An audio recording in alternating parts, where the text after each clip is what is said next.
Graça e paz, queridos. Hoje nós estamos no nosso sexto estudo e eu começo lendo no livro de Josué, capítulo 1, quando o Senhor, falando para Josué, que vai assumir agora uma posição de liderança, ele diz então para Josué, no capítulo 1, versículo 8, não cesses de falar deste livro da lei, antes medita nele dia e noite, para que tenhas cuidado de fazer segundo tudo quanto nele está escrito.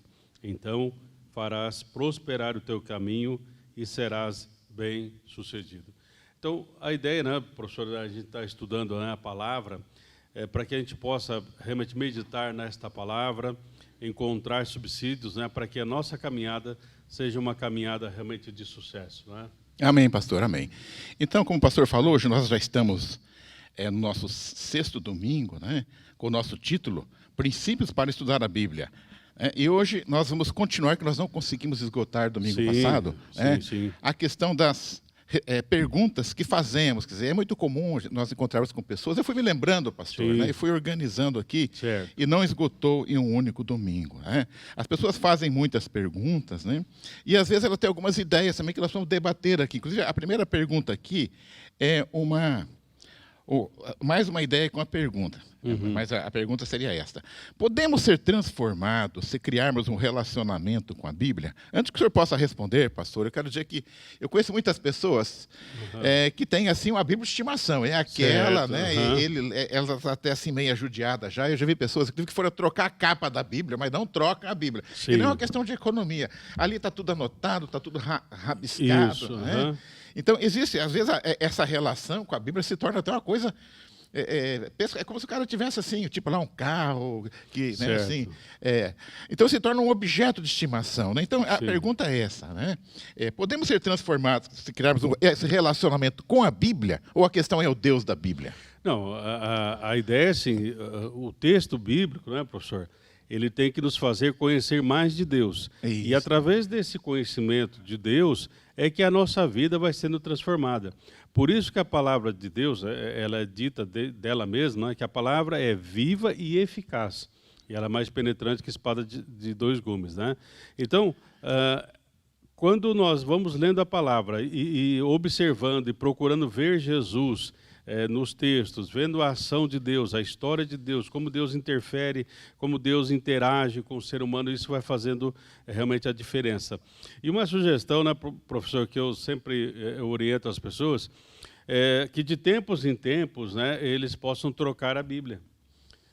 Porque, como o senhor falou, muitas anotações, porque muitas vezes nós ficamos viciados naquelas próprias anotações e nós vamos direto para aquelas anotações, ou seja, o nosso conhecimento passa a ser mais focado naqueles textos, né? Então, uma Bíblia assim, nova, aí você vai ler novamente, você vai grifar novamente, vai meditar novamente, enfim, isso seria importante, essa troca de Bíblia de tempos em tempos, né? Tem pessoa que diz assim, eu estou tão familiarizado com a minha Bíblia que eu já abro ela e quanto que eu quero. Se eu pego uma Bíblia diferente, eu não acho. Então, isso é intimidade, né? Então, quer dizer, a intimidade com a Bíblia, tudo bem, mas a intimidade tem que ser com o Deus da Bíblia. Então, isso é importante. Então, vira bibliolatria, né, pastor? Sim, com certeza, né? E também, a gente sempre orienta, né, professor? Nós vamos falar isso mais para frente, né? Mas também, assim, escolher uma tradução específica, né, para poder estar sempre lendo naquela tradução. É lógico, quando for estudar a Bíblia, usa as demais traduções, né? E aí vem a segunda pergunta que está ligada a esta, né? Ela diz assim, né? A Bíblia pode abençoar meus caminhos? Né? É a questão. Caminhos de Deus que já são abençoados, né, pastor? Sim. Porque assim, né, professor, hoje as pessoas, assim, não é o fato, né? Por exemplo, exemplos claros, né? Por exemplo, teve um acidente lá em tal lugar, o carro pegou fogo, menos a Bíblia, né? Então, as pessoas muitas vezes começam a se voltar para a questão do livro em si. Isso. Mas nós temos que nos voltar para a história de Deus contada nesse livro através de vários homens, mulheres, no decorrer de milênios, de anos, né, aonde Deus se faz presente. Então, o que faz a diferença? Então, nós precisamos ler a Bíblia para conhecermos dia a dia mais do Senhor. Eu estava me lembrando agora, um dia, uma pessoa fez um pedido, né, assim, para que Deus falava, Deus, abençoa meus caminhos, né? Aí o pastor corrigiu, não, falou, você tem que andar nos caminhos de Deus que já são abençoados, Sim, né? com certeza. Então, quer dizer, é um erro eu procurar na Bíblia, né, caminhos, eu quero caminhos novos para mim. Não, Sim, o que eu tenho que ver aqui, quais são os caminhos de Deus e seguir esses caminhos. O seguir significa, inclusive, obedecer. Porque, para mim, isso aqui fica parecido com a bula, pastor. Eu tenho um medicamento, o médico prescreveu, eu leio a bula, me convenço que realmente é aquilo que eu preciso, mas eu não tomo o remédio. Quer dizer, no plano intelectual, eu fiz tudo certinho, mas quando chegou na hora de engolir o comprimido, eu não fiz isso. Então, eu acho que se também você faz uma leitura e aprende algumas coisas novas, mas não aplica, é como ler a bula e não tomar o remédio. Sim, você continua doente. Então, a leitura... Então, aí, nesse relacionamento com Deus, você é capacitado a pôr em prática. Por exemplo, a questão do perdão, a questão da misericórdia, a questão, esses dias eu falei, né, de nós sermos samaritanos na vida dos outros, né? Mas tudo isso é parte do princípio da ação de Deus em nós.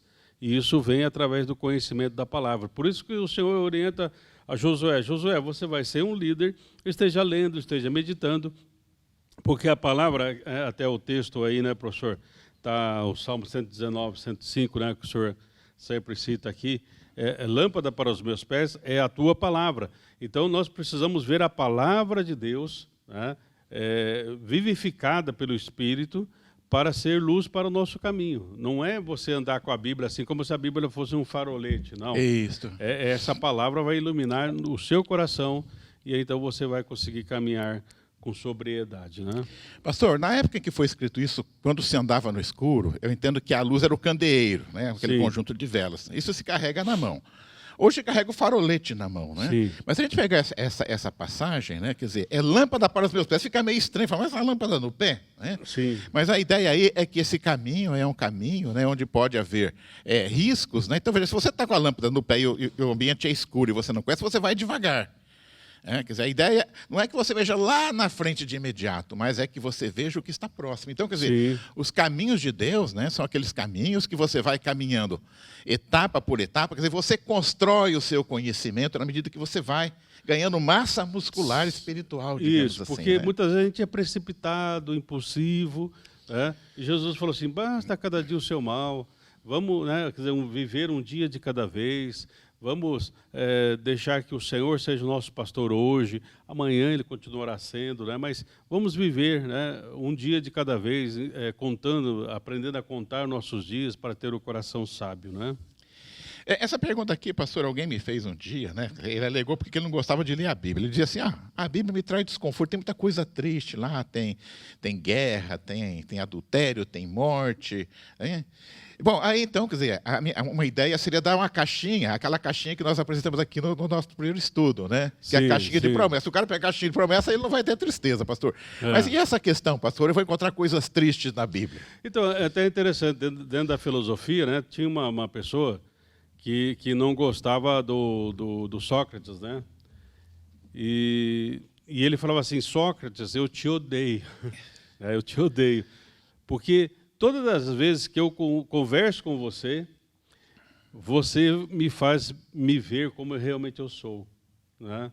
Então, o desconforto que muitas vezes as pessoas têm, porque a Bíblia ela vai nos trazer a realidade, como se estivéssemos vendo no espelho aquilo que realmente nós somos, né? Isso traz desconforto. Né? Isso traz desconforto. Porque, assim, na Bíblia... tanto é que nós estudamos os vilões da Bíblia, né, professor, no outro série de estudos, você pode ver isso, né, está aí registrado, onde a Bíblia não esconde as mazelas humanas, mas ele diz assim, olha, você tem os problemas, tem o seu desconforto, enfim, mas você pode ser uma nova criatura em Cristo Jesus. Tá? Então, esse desconforto, ele vamos dizer assim, talvez por um breve tempo, se você permitiu o agir de Deus, né? Eu vejo, pastor, esse desconforto pode ser como uma febre. Se você está com febre, eu não estou bem, eu estou com febre. Quer sim. É um sinal que alguma coisa precisa ser corrigida. Então, na verdade, assim, é um desconforto, mas é um desconforto para o seu bem. Esse desconforto vai apontar alguma coisa que precisa ser corrigida. Sim. E a pessoa sempre vai ganhar quando ela tomar posse daquela correção que ela precisa fazer na sua vida. Certo, com certeza. Né?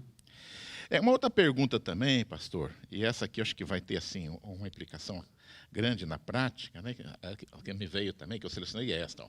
Podemos encontrar revelações de Deus fora da Bíblia? Aliás, eu tenho aqui um livro, pastor, que eu gosto muito, ó, do Rick Warren. Sim. Uma vida com propósito. Com propósito. Olha, tem coisas edificantes aqui, né, pastor? Quer dizer, como é que o senhor vê? Eu devo aceitar tudo que está aqui? Não, é uma das coisas que nós... Será que Deus revelou na Bíblia, depois ele resolveu colocar o Rick Warren para me revelar mais alguma coisa nova? Não. Alguns autores bíblicos, né, que nós temos aí, alguns pastores, alguns líderes, né, eu creio que o objetivo é que nós entendamos um pouco mais da palavra de Deus. Tá? Então, por isso, a partir do momento, né, nós vamos falar isso um pouco mais para frente, mas só para ter uma ideia, né, não vou falar aqui, mas num certo livro, né, de uma pessoa, essa pessoa colocou, né, que certo texto estava errado, né, porque ela tinha tido uma outra revelação, né? E até então, na época, eu lembro que eu peguei o texto, né, original, a gente foi lá, palavra por palavra, enfim, né, pegando os dicionários bíblicos, dicionários grego, português, enfim, tal, e pude constatar realmente que não havia nenhuma diferença entre a tradução lá do Ferreira de Almeida em relação ao texto lá, não havia nenhuma discordância em relação àquilo, mas a pessoa, não sei se para vender mais livros ou talvez equivocada, né, de uma certa maneira, mas ela estava trazendo uma outra revelação que não da Bíblia. Nós não podemos vou usar essa expressão, né, professor, não tirar o pé da Bíblia. É isso, tá? Exatamente. Porque senão a gente vai partir para algumas heresias. E mesmo algumas interpretações em relação à Bíblia precisam passar por um crivo um pouco mais sério, de palavra, de textos, e sim, alguns autores vão nos ajudar a ter essa compreensão, né? O senhor coloca não tirar o pé da Bíblia, eu vou falar matematicamente como eu vejo isso, por exemplo. Eu gosto de matemática, estou fazendo matemática avançada agora, certo. Mas eu não vou abrir mão daquilo que eu aprendi lá no primeiro ano. 1 mais 1 é 2, 2 mais 1 é 3. Então, esse não tirar o pé é a base. Isso, nós temos ali a base. A Bíblia, para nós, é a base. E a partir daquele momento, é lógico, nós vamos aprofundando. Tem alguns textos, né, que no começo da minha caminhada cristã, eu lia de uma maneira, hoje, por estudar um pouco, ver um pouco mais, tal, eu estou trazendo o real significado, né, mais profundo daquele texto, né? Não é que é uma revelação, né, mas é um aprofundamento que a gente vai tendo na caminhada da fé cristã, né? Um exemplo prático, pastor, dessa questão de revelações fora da Bíblia ou além da Bíblia que eu vejo, isso historicamente no cristianismo acontece muito nas viradas de século ou de milênio, né? Sim.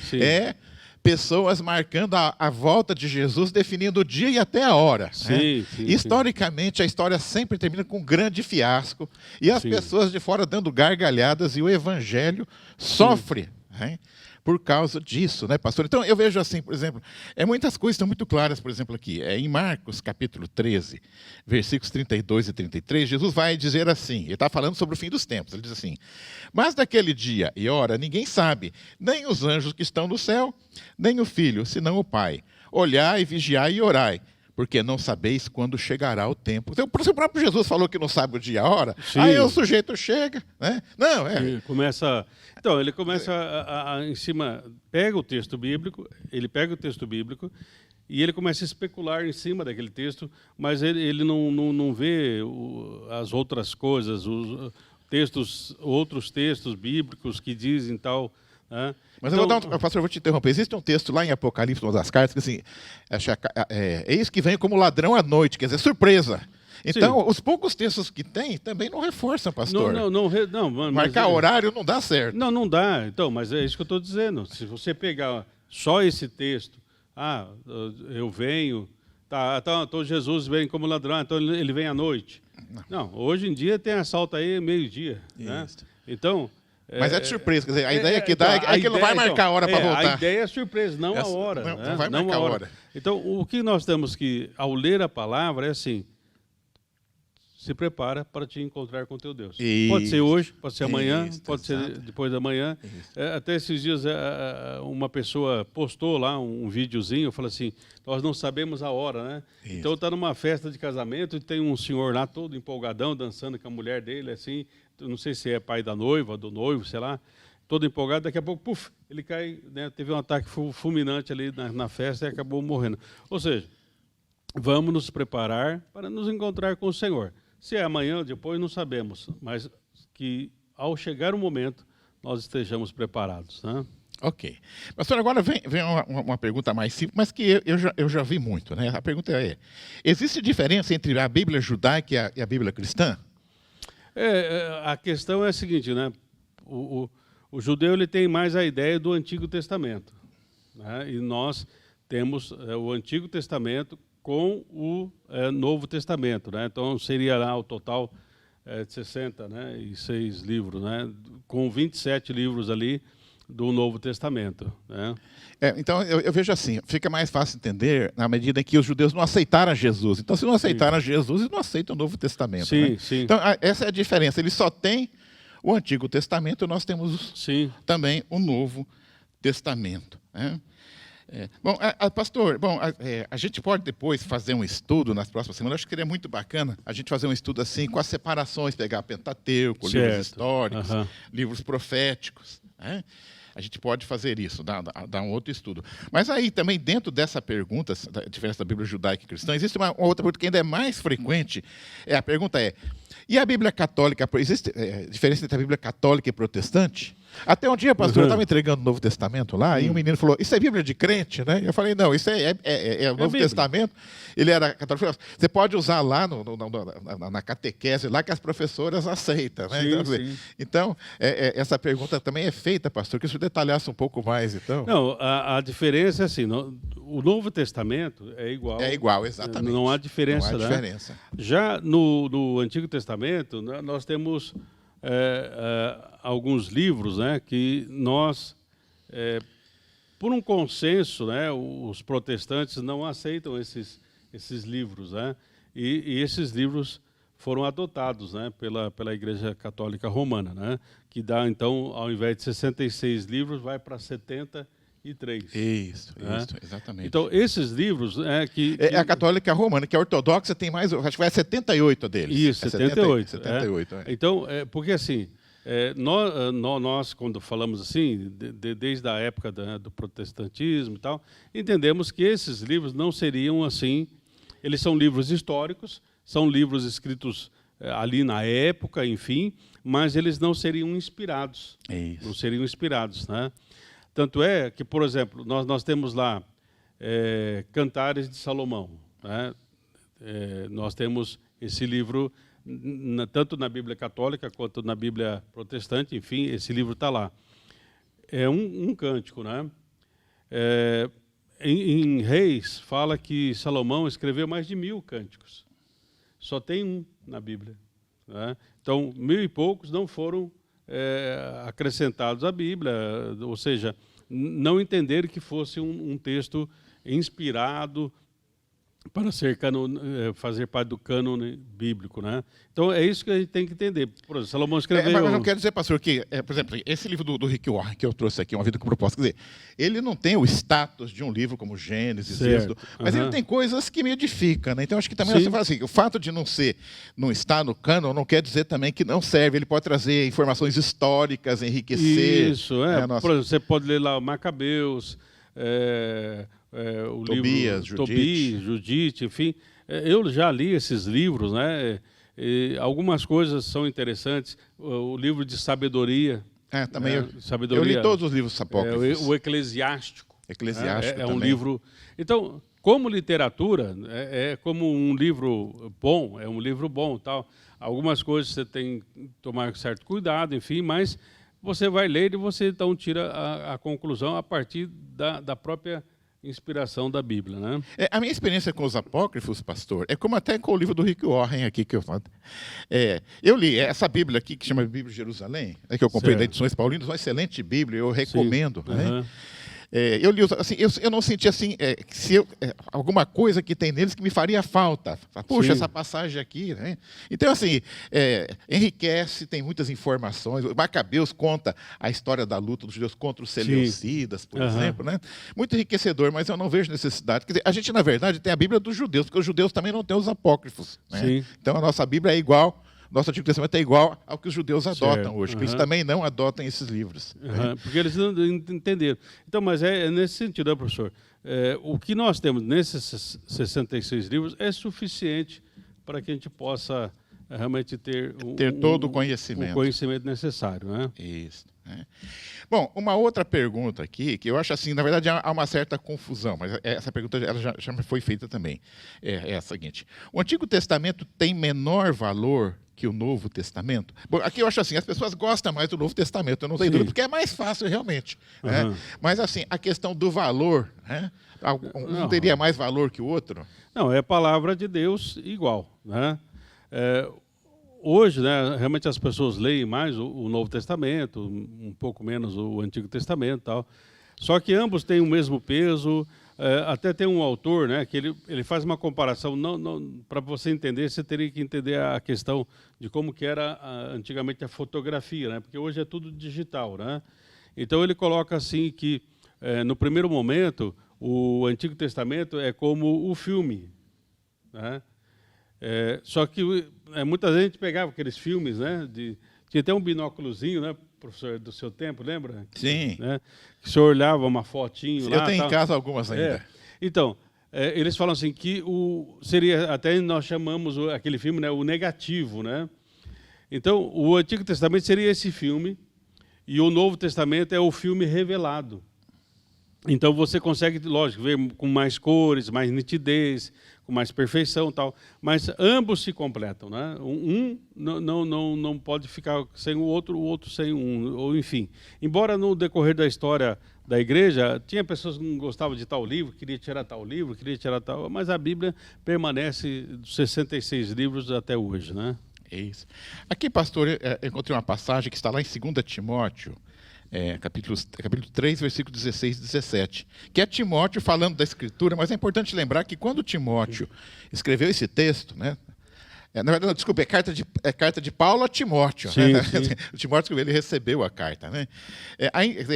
Ainda não havia o Novo Testamento, então esse texto fala do Antigo Testamento. Né? E Paulo vai dizer a Timóteo, assim, ao jovem Timóteo, né? Que era um discípulo dele: toda a Escritura é divinamente inspirada e proveitosa para ensinar, para redarguir, para corrigir, para instruir em justiça, para que o homem de Deus seja perfeito e perfeitamente instruído para toda boa obra. Então, né, o Novo Testamento falando do Antigo Testamento. Toda palavra ela é inspirada. Então eu tenho que conhecer essa palavra. Né? E aí, Agostinho de Hipona, nós já comentamos a conversão dele aqui em domingos anteriores, ele vai dizer assim: o Novo Testamento está oculto no Antigo, e o Antigo Testamento está revelado no Novo. Então, na verdade, o negativo sendo revelado na foto, né? Isso. É como uma casa, né, pastor? Eu vejo assim, a base da casa é o Antigo Testamento e a cobertura é o Novo Testamento. Você precisa dos dois. Com certeza, né? Bom, e aí então já temos aqui, vamos ver, mais uma outra pergunta aqui, pastor. Eu vou selecionar aqui, porque o nosso tempo já está avançado, né? Mas a pergunta aqui seria a seguinte: devemos consultar textos de teólogos cristãos? É uma pergunta bem aberta também esta, né, que me fizeram. Não, com certeza, né? Porque assim, muitas vezes nós estamos lendo um texto, como eu comentei, né? Alguns textos eu estava lendo de maneira equivocada, né? E então, ao ler, por exemplo, alguns teólogos, né? Por exemplo, John MacArthur Jr., alguns teólogos como Karl Barth, alguns teólogos como Bonhoeffer, Francis Schaeffer. Então a gente vai passando a ter uma outra visão. Ou clássicos como Agostinho, São Tomás de Aquino. Agostinho de Hipona. Eu leio os pais da igreja, no geral, né, os pais da igreja, que são depois dos apóstolos, Clemente, enfim, vários outros, né, que nos ajudam a ter uma clareza. Embora, por exemplo, Agostinho ele faz um comentário sobre o samaritano que hoje não caberia. Então, você tem que provar tudo, reter o que é bom, né? Bom, pastor, há mais perguntas aqui, talvez a gente coloque esta pergunta nos próximos domingos, né? Certo. Mas eu já encerrando aqui, eu quero recordar apenas 3 questões que foram feitas no domingo passado para Sim. encerrar a minha parte, que eu vejo que são questões que vale a pena voltar, que são aquelas 3 questões que eu considero básicas para o ser humano, né? De onde viemos, o que somos e para onde vamos. Então, Sim. eu volto a repetir aqui aquilo que eu aprendi em parte com o senhor também, quer dizer, né? De onde viemos? Somos criaturas criadas por Deus, com amor, né, com planos bons para nós, que está lá em Gênesis, na descrição da criação do mundo, capítulos 1 Sim. e 2. Né? Então, isso é de onde nós viemos. O que somos? Com a queda de Adão, né, nós somos o quê? Somos pecadores carentes da graça de Deus. Certo. Né? E para onde vamos? Todos voltaremos para o Pai, né? E lá seremos julgados. Aí a questão do tempo não sabemos quando, não vamos marcar hora, mas haverá um dia do julgamento, todos terão esse encontro, e alguns ouvirão, bendito, vinde bendito de meu Pai, e outros, apartai-vos de mim, vós que praticais o mal. Então eu vejo que vimos muitas questões, mas eu volto a essas 3 questões, eu acho que elas são essenciais, de onde viemos, o que somos e para onde vamos. E a Bíblia é um livro que nos aponta qual o caminho que nós devemos seguir, o caminho abençoado de Deus. Com certeza. Né? Só para entender, professor, esse julgamento vai ser, na verdade, o final do julgamento, que é o decretar de sentença, porque ali não haverá mais condições, né, de livramento ou não. Encerrando, né, professor, tem um autor que fala assim, que tem 2 dias importantes na nossa vida. Primeiro é o nascimento. E o segundo é quando nós encontramos o nosso propósito. É Mark Twain que diz isso. E lendo a Bíblia, você vai encontrar esse propósito. O propósito é algo que vem e desperta dentro do seu coração, e então você vai ter a vida com propósito, como o Rick Warren diz, e uma vida real e significativa. Amém. Deus abençoe.